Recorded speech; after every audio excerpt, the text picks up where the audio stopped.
Hey guys, it's Brian Mounts. I run turfmechanic.com in this channel, and today it's the middle of winter, man. It's like a cold day too. We had a few warm days there, and now we are snapping back into the heart of winter. In another like day and a half, it's going to be like 10 degrees, at least in the morning. Today I want to talk to you about my fescue. A lot of my subscribers came to this channel because they're learning or looking for information about fescue, tall fescue, fine fescue, and whatnot. And I don't have a video about fescue and how it overwinters. It is a cold season grass. It's supposed to make it through the winter really well, and it does. I haven't tended to this grass at all for a couple months at least. Let's take a look at it. I've been keeping it in my garden because the deer want to come and eat it. Now, I've got some videos about all of this already on the channel, but as you see here, every single one of these pots is fescue. These little pots, that is Kentucky 31 tall fescue. Notice that it's kind of got this yellowing tips and lime green kind of base and some browning. That's the same thing over here. That's the same. I'm in the shadow here, but it's the same Kentucky 31. This is what it looks like through a solid winter. This is a larger pot of Kentucky 31. This one actually got eaten a little bit by deer about almost 2 months ago, about a month and a half ago. But it still looks that same kind of color. Most people think of Turf Type Tall Fescue as a superior grass type to Kentucky 31, and for the most part that is true. I do have a video about the differences between Kentucky 31 and Turf Type Tall Fescue, which I recommend you take a look at. It'll be linked up here and down in the description below. But over the course of the winter, things are a little bit different. Take a look. This is Turf Type Tall Fescue. Same location, same grass, everything. That's Turf Type. That's what that looks like. This is Kentucky 31. That's what that looks like. They kind of winter about the same. Let me switch the other side so I'm not in the shadow here. You got Turf Type Tall Fescue, Kentucky 31 Tall Fescue. Now keep in mind, overnight temperatures around here, with the exception of the past few days, are down around 15 to 20 degrees, and daytime temperatures get up to about 35. And I haven't watered this. It's just whatever snow hits the ground and melts on them. That's what's keeping it going. So they are holding some color. They are still a little bit green. And honestly, today I was tempted to grab my grass shears and cut them just to kind of clean them up, but I'm not going to do that. But what is striking to me is these other pots that I have here, which are all fine fescues. I want you to take a look at them.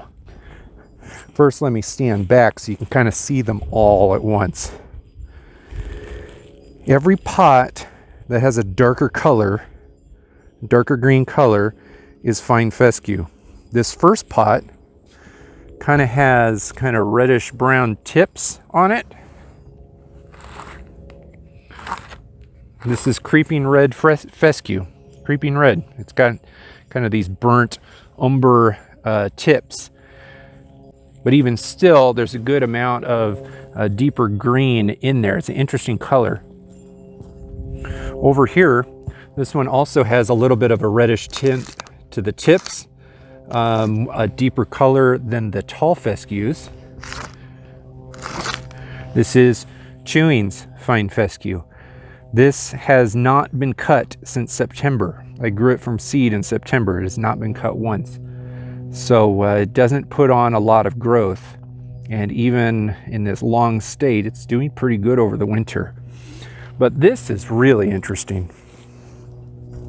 This pot right here has really good color.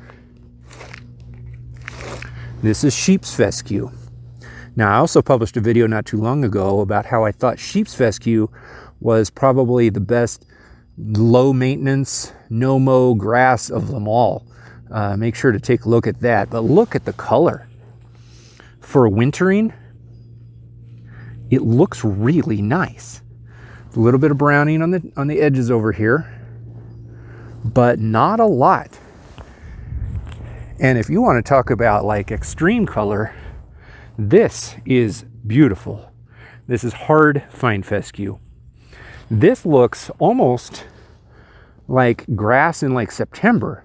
There's a little bit of reddish here, which of course means that, you know, if you were mowing this thing regularly, you'd be mowing off those tips and you'd have this really beautiful green color in here pretty much throughout the whole winter. At this point, it's late January, and that color has held up incredibly well. Now, you can't really put fine fescue into a lawn that gets extreme amounts of sun throughout the summer. During the winter, it's not exactly shady here, but the days are so short that it's almost like a simulated shade. But for coloring, if you really care about a low maintenance grass that's going to make it through the winter having pretty good color, it is hard to go wrong choosing this hard fescue or even that sheep's fescue over there. Anyway, there's no tips in this video. I just find this particularly interesting, and I'm sure those of you looking to grow cool season grasses or to overseed or to just plant existing lawns might find this helpful.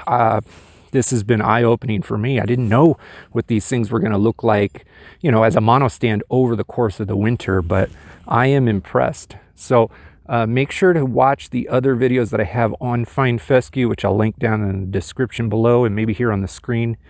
And if you're new to this channel, this is the kind of stuff that I do, man. I try to educate and I try to demonstrate with things that I hope that are interesting. So please consider subscribing to the channel.